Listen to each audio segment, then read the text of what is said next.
It's been a week since the federal election, and like every conservative, I had an immediate reaction to Trudeau's surprising victory. But now I have a more considered reaction that I'd like to share with you, and with every conservative, every activist, even the 99 conservative MPs who were re-elected and the dozens who weren't. This is not so much my postmortem on the campaign as it is my thoughts on what to do next. I already did my postmortem on election night itself. In this video commentary here, I basically said the election proved that the most powerful party in Canada is the media party. Click here if you missed it and want to see it. But let me give you my thoughts now after a week. And I want to go deep here, so press pause and get yourself a cup of coffee. I want to take you through it. My first point is, this wasn't the conservative disaster that the media and the Liberals want you to believe it was. Oh yeah, Trudeau is going to be a disaster, absolutely. But the election itself wasn't. I mean, first of all, Stephen Harper has fought 5 election campaigns. He was party leader for 11 years, prime minister for 9 years. It's pretty hard to avoid voter fatigue after that long, and yet he still got 32% of the votes. Just for comparison, after Brian Mulroney's 9 years of prime minister, in the following election, the Kim Campbell Tories got 16%. His party literally split in 3, creating the Bloc Québécois and the Reform Party. That's a disaster. Harper put most of that coalition back together and it held. I mean, most of the conservative vote showed up. Conservatives got 5.8 million votes in the 2011 election. They got 5.6 million votes this time. That's down 200,000, but more than 96% of the vote held. What really happened was that more than 1 million people who voted NDP in 2011 moved over en masse to the Liberals. They voted strategically. In the end, Justin Trudeau, with total name recognition, with a loving media party fan base, and with a well-run campaign, got 39.47%. That's less than Stephen Harper's 39.62% last time.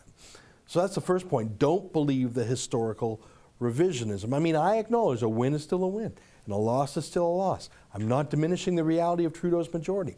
I'm just saying this was no implosion of the Conservatives, and that's my first point. In the past week, the official Liberal Party narrative and media party narrative, the official history of this campaign, has been cemented that this was some sort of Liberal sweep, or a landslide, as the Huffington Post called it, that this was a decimation of the Conservatives, a complete repudiation, almost a revolution, and so obviously Conservatives should abandon any conservative values or idea or people because they've been utterly, permanently discredited. Yeah, no, they weren't. The Liberals beat the Tories by 7%. After 9 years, people wanted a change, and a bunch of NDPers lowered their standards to make it happen at the last moment. Now, it's important for the Liberal Party and the media party to cement this narrative. It's important for themselves psychologically to believe that they had a massive mandate for hard left-wing ideas, that they really are popular and loved. They want to drain confidence and the will to fight on and rebuild from Conservatives too, and most importantly, the Liberals and the media want their narrative to impact how Conservatives fight on and rebuild, what policies they take in the future, what leader the Conservatives choose. This is a very important point. Right now the Conservatives are leaderless, so they're rudderless. What a perfect time for the party's enemies to try and change it to suit them, to make it more liberal, to make it less effective, to make it less conservative, and most importantly, less winning-ish. The Liberals and the media have always had their favorite Conservatives, people like Joe Clark, Kim Campbell, Preston Manning. They're all beloved by the Liberal and media establishment because they are all losers. They're not a threat. They're good at losing.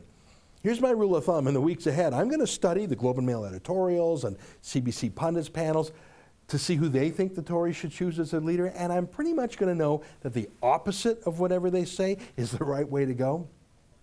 But look, the real challenge for Conservatives for the next 4 years is not the state of the Conservative Party of Canada. It's in fairly good shape. 99 MPs, including some real talent, lots of lists and fundraising power. No, the real problem is the lack of any non-partisan conservative infrastructure in Canada. What I mean by that is forces in the larger culture that help shape ideas and influence and advocacy. Everything besides elected politicians is what I mean. Basically what the Manning Center was supposed to be. I remember when Preston Manning launched his Manning Center for Building Democracy, he would draw a picture of a pyramid and say that the party leader was the most important brick, the top brick of the pyramid, but his success depended on the bricks underneath him, party organizers and campaigners. But those bricks depended on an even greater number of bricks beneath them, non-governmental organizations, NGOs, donors, the media, professors, student clubs, things like that. Preston Manning said that in his retirement from elected office, he wanted to build that nonpartisan infrastructure, but he never really did. I mean, Manning puts on a fun lobbyist convention once a year in Ottawa with some good speakers. Oh, and he puts on a fancy etiquette class taught by Sandra Manning, teaching Conservatives which fork to use. Seriously, I'm not making that up. But Manning never tried to counter the vast number of leftist NGOs like the US-funded group LeadNow.ca or the US-funded group Avaz.org or the US-funded group the Council of Canadians. There are literally dozens of non-partisan leftist groups in Canada that kept the home fires burning for the Liberals and the NDP while those parties were in opposition. The craziest example is one I just mentioned, Avaz.org. It's based in New York City, but it literally registered as a third-party campaign group in this election, like a super PAC, to campaign against Stephen Harper. Why didn't the Manning Center do that? Seriously, about 100 third-party super PACs in this last election, maybe 2 of them were conservative. I'm most familiar with the environmental extremist groups who went to war against the oil sands and pipelines. There was nothing like that on the other side, certainly not from the Manning Center, and not really from other places. My tiny little group, ethicaloil.org, did some work a few years ago, but the other guys literally had hundreds of activists and tens of millions of dollars attacking the oil sands. Oh, there are some great scrappy little NGOs on the right, like the Canadian Taxpayers Federation and the Canadian Constitution Foundation and the Justice Center for Constitutional Freedoms. And there are a handful of think tanks like the Fraser Institute and the Atlantic Institute for Market Studies. I think I just listed most of them or all of them. But I think that for the last 9 years, most Conservatives were happy to put all their eggs into one basket, the success of the Conservative Party of Canada. I mean, if there was a problem, they'd say, no need to set up a grassroots group, no need to mobilize the public or organize. Just talk to the Conservative Party and get them to do this or that in Parliament. Call up James Moore in BC or Peter MacKay in the Atlantic or Jason Kenney, which works a bit when the party's in power, not always, of course. I mean, governments prefer to do nothing, and governments, like all organizations, have inertia, and in any event, the bureaucrats lean left. But look at Conservatives now. The Harper government is gone. And there are precious few non-governmental organizations promoting conservative ideas and opposing leftist ones, let alone going out and organizing people. I mean, we laugh at the phrase community organizer because it sounds like a fake job. It was Barack Obama's job. Well, who's laughing now? 10 years of community organizing on the left prepared the ground for Monday's election. The very fact that the left was out of power federally forced them to do the hard work of organizing and building, and it paid off. So now they have both, the NGOs and the government. And Conservatives have neither. So yeah, choosing a new Conservative leader is important, but how about the fact that there are so few right-leaning think tanks, NGOs, journalists, professors, student clubs, community organizations, things like that? Don't you think that's more important? I do. There are some huge challenges, by the way. I mean, Canadian left-wing NGOs get big checks from labor unions, millions of dollars. We don't have the same culture of political giving from Canadian businesses. The businesses are too risk-averse, too publicity shy. Many of them aren't even conservative. They believe in crony capitalism, in subsidies and inside deals. Whatever the reason, Canadian businesses don't usually give to conservative institutions. And the few conservative business tycoons there are, like Seymour Schulich or Peter Munk, they often give millions of dollars to left-wing universities who pocket half the money in overhead costs and spend the other half on liberal professors. Look at the Manning Center again, not to pick on them, but seriously, look at their website. They're busy renting out their office for weddings and catering, while groups like the Broadband Institute work on destroying pipelines and electing the NDP, just for an example. The Broadband Institute, Press Progress, the Dogwood Initiative, Lead Now, a dozen eco groups, many of them set up in the past 10 years under Harper. We've got nothing like that. We've got nothing on the right. I mean, take this one example. Here's a US NGO called the Hillman Foundation, basically a hard left-wing activist group that now gives out journalism awards in Canada. They're American, but $5,000 a pop. They call it an award, as in if you do a great job socking it to Stephen Harper in the media, you're a reporter, you'll get $5,000. Leftists like Jesse Brown, there's the 2 robocalls reporters who wrote hundreds of conspiracy theory type stories about Stephen Harper stealing the last election. There they are getting $5,000 from Jim Stanford, the union activist. There's no such thing as a conservative media organization in Canada, let alone one that pays bounties for attack stories. Or how about public interest lawyers using the courts to push conservative causes? It's almost too ridiculous to even say. Our courts, our law societies, our law professors, our law schools, they're all almost completely left-wing. There are a handful of freedom-oriented lawyers like John Carpay and the folks at the Canadian Constitution Foundation.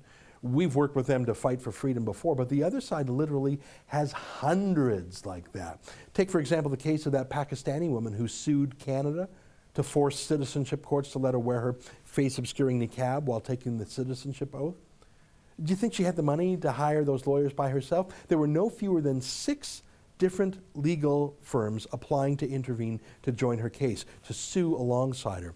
The Hard Left Canadian Civil Liberties Association, the Hard Left National Council of Canadian Muslims, the South Asian Legal Clinic, the Women's Legal Education and Action Fund. That last one's a feminist group. You'd think they'd be against face masks on women. You'd think they'd be against Sharia law that treats women as subordinate to men. But if you think that, you're about 20 years out of date. The big legal NGOs are all left-wing and pro-radical Islam.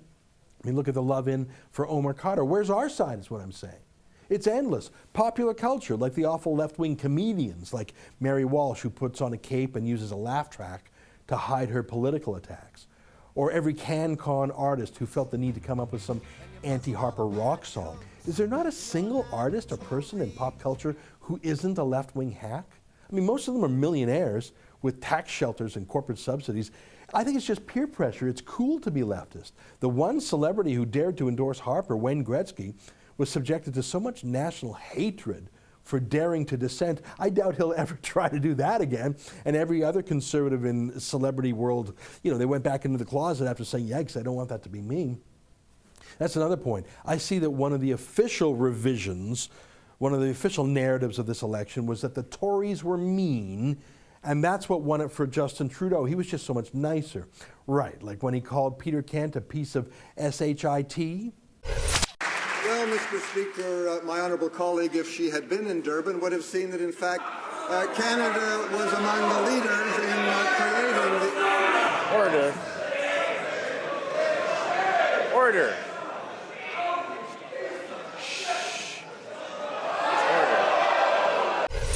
Or was it the liberal fear-mongering where they actually claimed Stephen Harper was going to strip new Canadians of their citizenship, not mentioning that that only applied to people convicted of terrorism? Or maybe that liberal niceness is in the media. They're so polite. You remember the media that enjoyed tearing to shreds a senior who dared to heckle them? Or maybe it's the constant accusations that Harper was a dictator, a fascist, an evil stooge, a woman hater, a censor. I mean, seriously, you'd think the cognitive dissonance would be overwhelming the left and the media left, spewing venom at Harper while calling him venomous. The left and the media left supporting chastity belts for the face for Muslim women while calling Harper a misogynist. But they really do mean it when they say conservatives are mean. Like I say, they prefer conservatives who roll over and lose, preferably without a fight, like Joe Clark and Kim Campbell and Preston Manning. When the liberals and the liberal media say, we conservatives need happier, sunnier conservatives, what they really mean is they don't want criticism or scrutiny for the next 4 years. They don't want dissent. Seriously, watch how the liberals react if one day a scientist or economist somewhere working for the government dares to criticize St. Justin. Look, we're in for 4 tough years, maybe 8. Kathleen Wynne and Rachel Notley are bad enough. Now add to it Justin Trudeau and his radical henchmen, socialist environmentalist Gerald Butts, the radical Muslim activist Omar Al-Jabra, the former boss of the Canadian Arab Federation. Canada is going to be less prosperous, less free, and less safe. But the answer is not to give up. The answer is to get to work. Rebuilding, not the Conservative Party. It'll take care of itself. The answer is to build a conservative political infrastructure like the left built over the past 9 years, that the right never did, that Preston Manning never did, but that we will need if conservatives want a chance in 2019. I'm starting to work on a plan with other people who care, who are worried about Canada, but who want to build, not just complain. I'm going to take a few weeks to put together a proper blueprint with a group of allies. It's got to be bigger than me and bigger than the Rebel. it's got to be long-term in thinking. My main job now, and for the years to come, will be to build and improve the Rebel. I think the lack of independent media is probably the most acute political problem Conservatives in Canada face. I have other ideas about rebuilding the right, but I obviously can't do everything by myself. I want to be part of a team, a coalition, a network, like the left built over the past 9 years of Harper's government. If you're interested in rebuilding, let me know. Sign up with your email address here, or visit rebuildtheright.ca, and I'll keep you posted in the weeks ahead. I'm not announcing anything today other than my belief that we can fix this, and I promise you, I'll do my part. For TheRebel.media, I'm Ezra Levant.